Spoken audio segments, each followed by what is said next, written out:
Ops, wait lang, huwag ka muna mag-scroll. So, syempre, magbibigyan muna tayo ng word of the day. At pag-usapan natin to bago natin simulan mamayang hapon yung ating lecture dito sa CBR sa Zamboanga. Kasi dito na tayo sa CBR sa Zamboanga po natin. At bago natin simulan yon, syempre, magbibigyan muna tayo ng word of the day.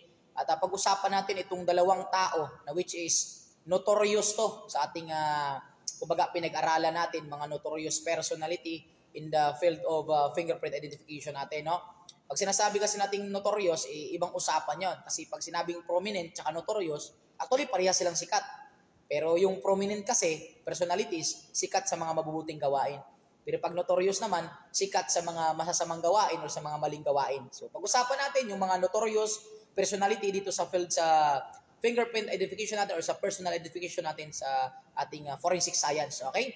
Pag-usapan natin kung sino nga ba dito sa kanilang dalawa yung tinagurian nating father, they considered a man without fingerprint. Sino ba sa kanilang dalawa? Walang iba kundi unahin natin yung John Dillinger natin tsaka yung Robert James Pitt natin. Okay? Sila po ay mga notorious yan pagdating dito sa larangan ng personal identification natin na pinag-usapan sa ating forensic science, no? Under ng personal identification techniques. Okay? Now, pag tinatanong po sa atin, no? Nag-try po siya na tanggalin ang kanyang fingerprints or kanyang finger patterns. Nag-try po siyang tanggalin by means of acid. Pag by means of acid po yung tinatanong, sagot po natin dyan, walang iba kundi John Dillinger. Pero kapag tinatanong naman po sa atin, nag-try niyang tanggalin yung kanyang finger patterns or fingerprint niya by means of surgery, walang iba kundi si Robert James Pitt po yon. At tandaan po natin, no? Robert James Pitt, may iba din po siyang pangalan, Roscoe James Pitt, pwede din pong Robert Phillips or tsaka Ronald Phillips. Iisa lang din po yan. That is referring to Robert James Pitt po. Na which is kinikilala nating a man without fingerprint. Okay, kaya uulitin ko po.